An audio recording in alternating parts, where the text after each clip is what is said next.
It looks like, is this actually working? Oh, it is working. Excellent. Guys and gals, I haven't done a live stream on my channel in a very long time, but because of the big news today and I had a few minutes free, I decided that I would go ahead and do a live stream. Are the Astros tanking? I think not, but bad lost. Hey, Daniel, it's nice to see you. I haven't seen you in a while. I haven't been around. Um, yeah, I see what you're saying. I mean, I, I have to be honest. I haven't heard anything really, really bad from some of the commentators about this trade. I think that most people kind of felt like it was coming down the pipe. It was something that was most likely going to happen, and I get that. The Astros are already kind of over budget, and unfortunately, they've had to eat several contracts for players that just didn't pan out. They're still paying off money to Jose Abreu, who came in with a lot of fanfare, but completely let down the team and us fans. And we also have Rafael Montero, who also ate up a lot of money, and now is basically what in AAA, wherever he's at. Don't know. Probably he's never coming back, and that's fine by me because I was always worried about him just destroying the Astros' chances of winning games. And then we have Josh Hader. Say what you want about Hader, but at best he's been mediocre since he first joined the Astros, and he's definitely getting paid well beyond his performance. So the Astros obviously are losing a lot to paying him as well. So, and they've got the big contract with Altuve, and Altuve is supposed to be around for the next several years. So there are a lot of budget issues with payroll issues with the Astros, and by letting Tucker go, they get a little wiggle room, and it's not like they didn't get anything out of it. But after listening to the take of a few different commentators, it got me to thinking what the basic everyday fans think, because I heard some conflicting comments. Like basically, one person essentially said that the it was mostly the biggest conflict I heard was about Alex Bregman, and that was the big kind of question because nothing else seems to be very controversial or surprising. Of course, it's disappointing that Tucker was lost. Like you said, it was a bad loss, and I agree with that. I really liked Tucker, and especially since he finally came back after his long injury. He finally came back and started playing again. I was really looking forward to seeing what he would do this next year, but now that's not going to happen, so that's a big disappointment, a big letdown. The other part of that is they were discussing Framber Valdez and Alex Bregman. Okay, now what I've heard a couple different people say is that if they trade off and get rid of Framber Valdez, then it's basically like saying that they're giving up on next year. They're giving up on any chances of getting into the playoffs, much less making a run to the World Series. So I I don't have too much to say about that because yes, Fromber has been helpful and beneficial, and if he can stay consistent, you definitely want to have him on your team.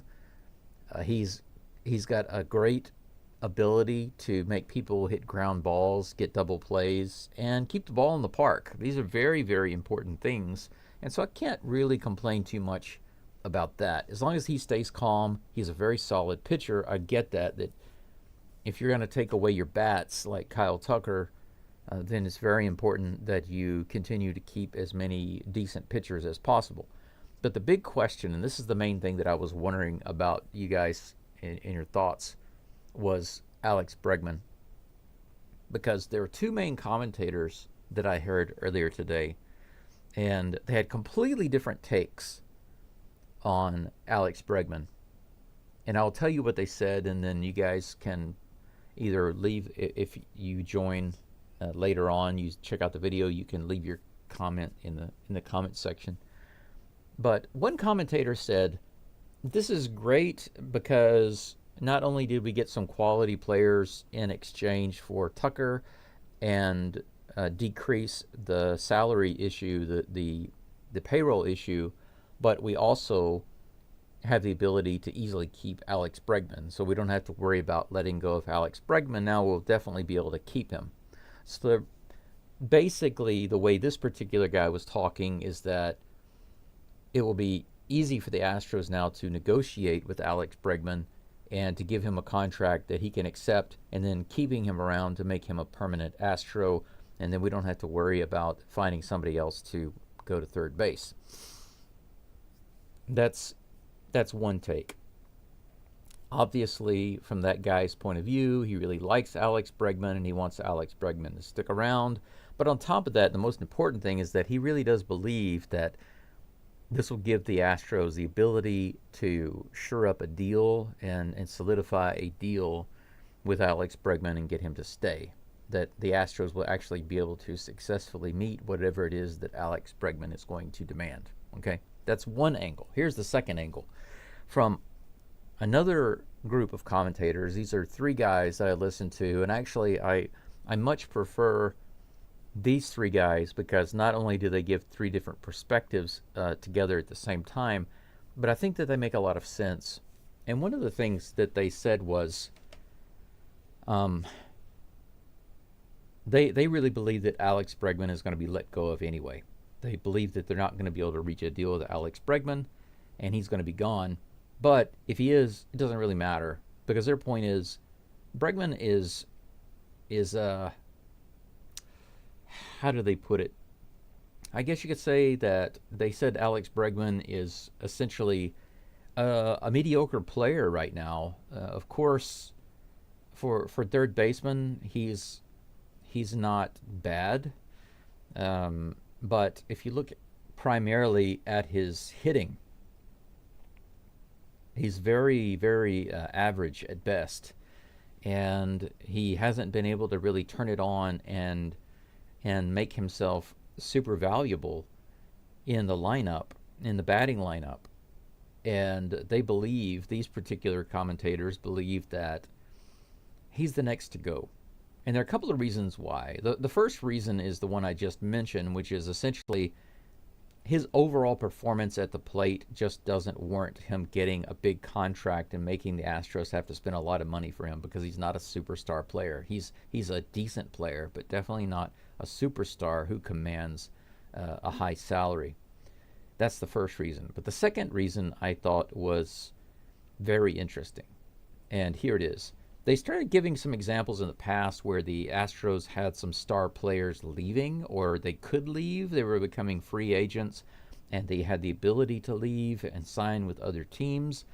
And eventually, ultimately, the Astros lost those players, like, for example, Carlos Correa.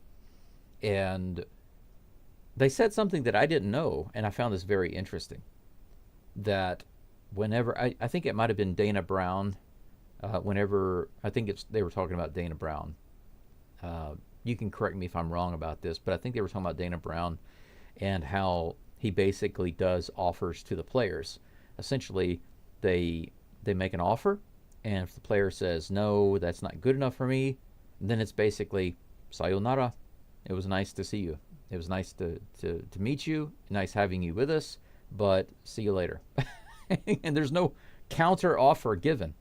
So when they say negotiating with Alex Bregman, like the first commentators I mentioned, the ones that think that Alex Bregman is definitely going to be sticking around with the Astros, their thinking is that, you know, Dana Brown and the Astros, they will be negotiating with Alex Bregman, and they will definitely be able to keep him now that Tucker has freed up some salary. But the interesting thing is that these other guys say that there is no negotiation. There is no negotiation in situations like this with the Astros. They have a number already in mind, and they present that number to the player. And if the player says, you know what, like just for example, let's say that Alex Bregman gets the offer and he says, you know what, I really do think that right now I'm worth more than that. There are a lot of teams that could use a third baseman like me, and I know that I can get more than that. So let's negotiate a better deal. The idea is that Dana Brown and the Astros management are not the kind of organization that will say, okay, well, let's discuss it some more. Maybe we can hash out another deal that's acceptable for both of us. They don't have a history of doing that, and that's one of the things I didn't really know about. I don't know why. I guess it's because over the past several years, I say several years, basically for about 2.5 years now, I've been dealing with cancer and trying to find ways of supporting myself because I live in Japan. And even though I do follow the Astros games and some of the news, I would say probably for about 2 solid years, I was very loosely following, mostly just paying attention to the playoff games because I was busy with my life trying to fight this disease, find ways of supporting myself because I don't have any family at home. No, I don't have any family even abroad to support me. My family back in the U.S., they don't support me. So I had little, if any, time at all, or any care actually, to pay attention to Astros news, and so there was no way for me to know too much about what's going on and the details of how the Astros management actually try to work out deals with their players. But from what I heard today, there is a history going back many years now. I would say at least 6 years, maybe even more, of the Astros just letting some players walk because the Astros essentially offered them a deal that they thought that they could accept, that the team could accept, or the owners, and then the players said that's not good enough. I can do better, and then the Astros said, okay, well, go do better, and best of luck to you. And they just let them go. There was no negotiation. That's not negotiating. Negotiating is when you have a discussion back and forth, and you bend a little, you give a little, you take a little, and then you finally reach an agreement. You sign a contract. Now, in the end, it doesn't necessarily mean that you reach an agreement, but at least there was some negotiation. And it sounds to me like, from what I understand, that the Astros don't really negotiate so much. They just kind of show up with the offer that they have in mind, and they give the player an opportunity to accept it. And if they don't, then that's where negotiations end. So it's not really negotiating so much as it is they make an offer, and if it's accepted, great, welcome to the team or welcome back. Or it's, oh, I'm so sorry, that's not good enough for you. Enjoy your life, have fun with the next team. And if that's true, then I agree with the second group of commentators that it's highly unlikely that Alex Bregman will stay with the Astros. Unless they offer him some ungodly amount of money that he's able to accept and stay, then, and I don't think they will, I really don't. As much as I like Bregman and he's an LSU guy, I went to LSU myself, and I think he's a solid glove at third base. Obviously, he's not a perfect player, and he does make mistakes. But at the plate, it's been very disappointing to see what he's become at the plate. And there are definitely teams that could benefit from having him, but at the price that he might demand, it doesn't really make any sense why the Astros would try to foot that bill. And that's what led me to make this video, because I wanted to see, number one, what you guys thought of the Kyle Tucker being traded away, and number two, what about the players we got in return? I really don't know much about them at all, other than what I've heard recently. And then number three, what do you think about the future of Alex Bregman with the Astros? Do you think that Alex Bregman will actually be able to agree to the Astros terms, whatever they offer?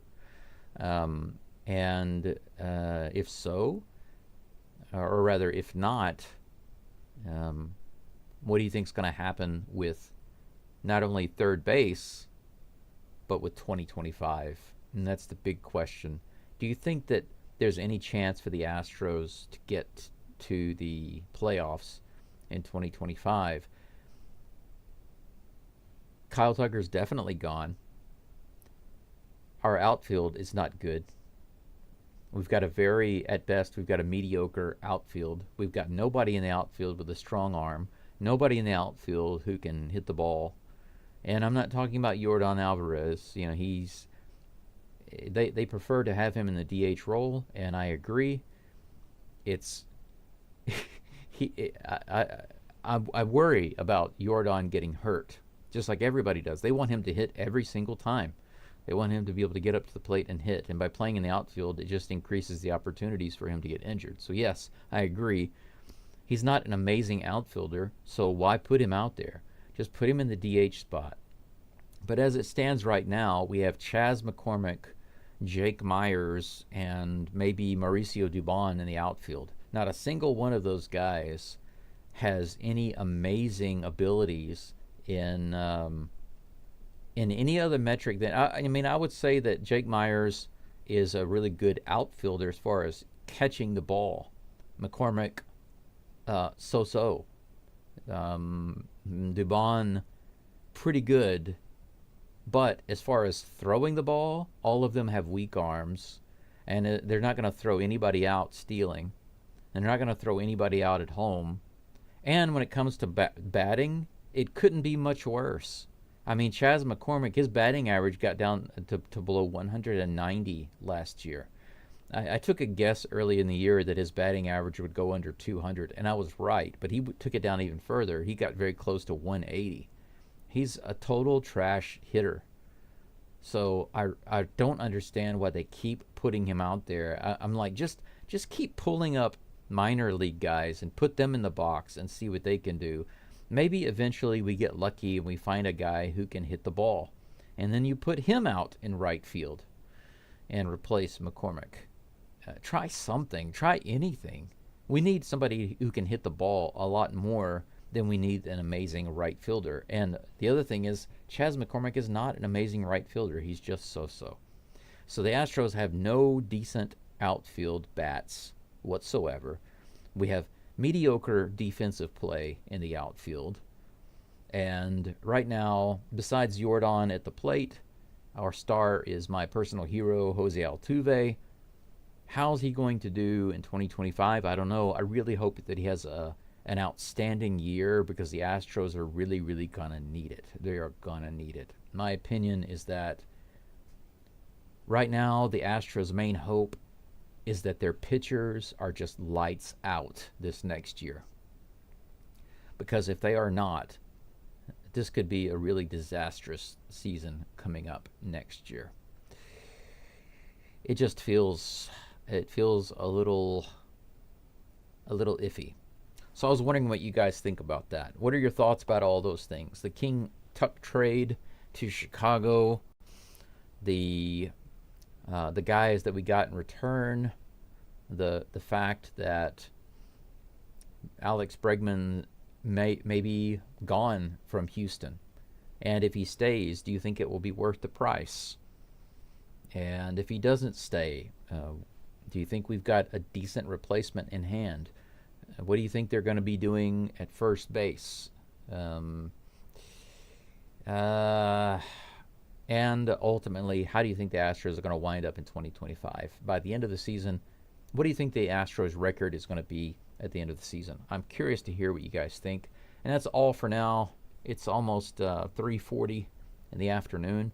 I've got some more work to do today, some online classes. So I'm going to get off of here and go do that. But that's all I have to say for now. Thank you for joining. Thank you for stopping in. And feel free to leave your comments in the section below. I hope to see you guys very soon. We're just a couple of months away from the spring training games. If my schedule stays as it is right now, it looks like I'll be able to do all of those games simply because I'm attending classes in the afternoon, so there's a really good chance that I'll be able to join you. But we'll see. That's pretty much it for now, and I hope to see you next time. Until then, go Stros.